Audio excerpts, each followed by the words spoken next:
Halo, selamat pagi, selamat siang, selamat sore, selamat malam bagi Anda seluruh mahasiswa Universitas Terbuka di seluruh Indonesia. Jumpa kembali dengan saya, Agus Arif Rahman, eh, dalam eh, OR ya, Universitas Terbuka untuk inisiasi kedua mata kuliah EK 4320 ya, Lab Pengadaan Barang dan Jasa. Ya, mengulangi poin penting sebelumnya ya.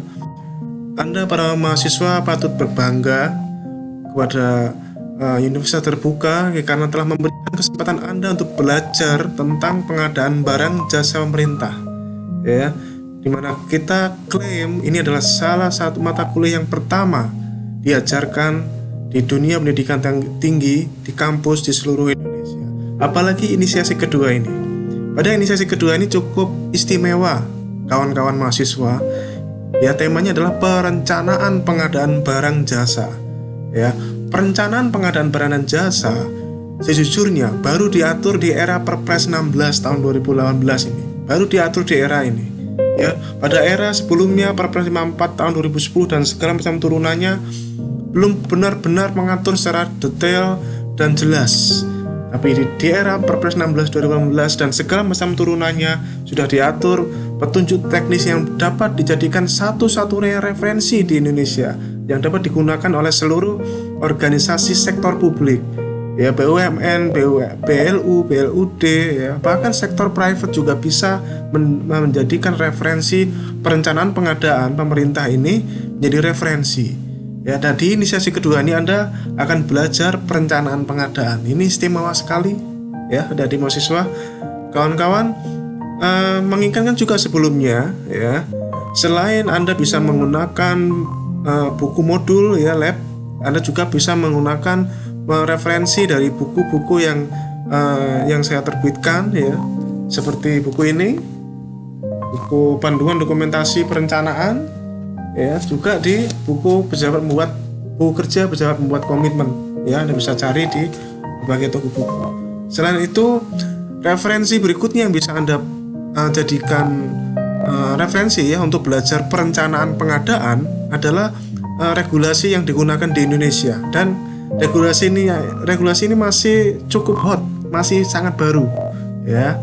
Apa regulasinya? Yang sudah pasti regulasinya adalah Perpres 16 itu sendiri ya, yang pada video sebelumnya sudah kita perkenalkan. Ini adalah Perpres 16 dan turunannya dari perencanaan pengadaan adalah Peraturan LKPP nomor 2018 tentang pedoman perencanaan pengadaan barang jasa pemerintah. Perlem LKPP nomor 7 tahun 2018. Di sini sudah diatur secara detail apa-apa aja yang harus dilakukan. Kemudian ini masih ada turunannya lagi, lebih detail lagi, lebih mudah, karena memang belum ada best practice-nya, contoh regulasi, dasar regulasinya, referensinya kurang kuat selama ini. Dan ini sekarang sudah lebih baik, kawan-kawan mahasiswa. Kebijakannya sudah ada turunan yang lebih di bawahnya lagi, yaitu Kepdep, Keputusan Deputi Bidang Monitoring, Evaluasi dan Pengembangan Sistem Informasi LKPP nomor 10 tahun 2019 tentang petunjuk teknis perencanaan pengadaan barang dan pemerintah ya, Kepdep 10 2019 ya. Ini adalah referensi rujukan yang bisa Anda jadikan untuk pembelajaran ya, dan jadikan referensi untuk seluruh organisasi sektor publik maupun sektor private ya, best practice perencanaan pengadaan. Nah, buku lab ini juga bisa dikatakan istimewa kawan-kawan mahasiswa karena buku modul ini juga dilengkapi dengan CD template yang sudah juga tersedia di-upload di portal e-learning ya, seperti ini template-nya. Saya sudah buka tadi ya, saya tunjukkan sama Anda. Nah, ini dia modul 2. Nah, ini ya kawan-kawan mahasiswa ya, ini adalah template yang mestinya sudah di-upload ya di portal e-learning, template yang digunakan selama proses perencanaan pengadaan. Dan ini adalah versi aslinya, versi Word dan Excel, supaya Anda bisa praktik langsung dan dapat mengerjakan tugas-tugas yang ada di dalam e-learning ini dengan menggunakan file-file ini ya, formulir identifikasi kebutuhan, formulir perencanaan pengadaan, formulir proyeksi pemaketan, surat penetapan perencanaan, rencana umum pengadaan. Ya, juga ada di sini saya share juga file paparan dari LKPP juga saya share kepada Anda untuk bisa jadi tambahan referensi pembelajaran. Nah, template-template inilah yang menjadikan lab pengadaan barang jasa milik universitas terbuka ini sangat istimewa. Ya, disediakan template-template bisa langsung Anda praktekkan untuk mata kuliah lab pengadaan barang jasa ini. Ya, pada video ini saya hanya menjelaskan poin-poin penting apa saja yang perlu Anda pelajari di inisiasi kedua tentang perencanaan pengadaan ini. Kawan-kawan mahasiswa, jadi kegiatan perencanaan pengadaan ya itu dilakukan berbarengan ya dengan penyusunan anggaran, atau yang kalau di dalam instansi pemerintah itu penyusunan RKKL seperti ini ya, APBN atau APBD seperti ini. Ya, nanti Anda bisa pelajari dan di sini jelas bahwa perencanaan pengadaan dilakukan bersamaan dengan penyusunan anggaran. Perlu Anda ketahui kawan-kawan mahasiswa, anggaran pemerintah itu disusun T-1. Jadi kalau anggaran 2020 itu sudah disusunnya 2019, mulai awal 2019 sampai akhir 2019. Ya, bahkan di bulan 10 bisa ditetapkan oleh DPR. Itu kalau yang tingkat kementerian lembaga. Tingkat daerah pun juga tidak jauh berbeda. Ya. Anda lihat di sini di Januari Maret penyusunan anggaran pagu indikatif, kemudian April Juni perencanaan pengadaan dan penyusunan rencana kerja kementerian lembaga, dan ini menjadi masukan penyusunan rencana kerja anggaran. Ya, begitu juga kalau tingkat pemerintah daerah APBD kurang lebih tidak jauh berbeda. Anda lihat siklusnya tetap sama, ini saja. Ya. Jadi ini kalau misalkan anggaran 2021 sudah disusun di 2020 dengan siklus seperti ini. Dan perencanaan pengadaan masuk pada tahap yang bisa Anda lihat di situ. Ya, ini bisa detailnya di sini. Nah, poin penting berikutnya adalah alur dokumen perencanaan pengadaan. Di dalam melakukan perencanaan pengadaan, alurnya apa saja? Alurnya adalah pengisian formulir identifikasi kebutuhan. Ya, saya kasih contoh satu file. Ya, satu file formulir identifikasi kebutuhan. Ini pada prinsipnya isinya adalah formulir daftar daftar aset yang akan dibeli nantinya. Daftar aset yang akan dibeli nantinya. Ya, formulir identifikasi kebutuhan. Misalkan laptop di kantor Anda. Ya, di sini Anda ditanyai ya, nanti di bawahnya ada pertanyaan, sekarang sudah punya berapa, yang kondisi baik berapa, yang usang berapa, rusak ringan, rusak berat berapa, dan ke depan Anda masih perlu berapa dan siapa yang membutuhkan. Ya, ini adalah formulir identifikasi kebutuhan. Ya, jadi Anda para PPK ya, Anda bisa menggunakan formulir ini untuk analisis pasar, ya, analisis pasar, identifikasi kebutuhan. Ya. Poin saya adalah kalau ini Anda tidak lakukan, berarti Anda sudah salah melakukannya sejak awal. Sudah salah, tidak sesuai dengan definisi dari pengadaan. Ya, kita sedikit flashback tentang definisi pengadaan. Definisi pada Perpres 16, pada video yang lalu kita sudah menunjukkan kepada Anda definisi pengadaan. Ini dia. Pengadaan barang jasa pemerintah. Yang selanjutnya disebut pengadaan barang jasa. Anda lihat kegiatan pengadaan oleh Kementerian Lembaga Perangkat Daerah ya, yang prosesnya sejak identifikasi kebutuhan. Ya, sejak identifikasi kebutuhan. Jadi kalau ini aja Anda nggak lakukan, ya sudah salah dari depan. Oleh karena ini dibunyikan di Perpres, dibunyikan identifikasi kebutuhan, maka disusunlah turunan-turunan juknisnya sampai dengan formulirnya, yang tentunya ini formulir tidak baku, Bapak Ibu. Kawan-kawan mahasiswa, tidak baku. Anda bisa modifikasi sendiri dengan pertanyaan-pertanyaan tambahan atau identifikasi tambahan yang dengan lebih detail lagi, silahkan ya, bisa kualitatif, bisa kuantitatif, bisa Anda gunakan sebagai menjadi instrumen penelitian. Biasa men-challenge Anda untuk melakukan penelitian terkait identifikasi kebutuhan sebuah aset dalam suatu instansi sektor publik. Ini bisa Anda jadikan instrumen penelitian, ya. Seperti itu. Kemudian setelah perencanaan pengadaan nanti ada formulir desain kebutuhan, kemudian nih formulir perencanaan pengadaan. Kalau formulir ini, nah ini ya, formulir ini adalah formulir pemaketannya, ya, formulir pemaketannya.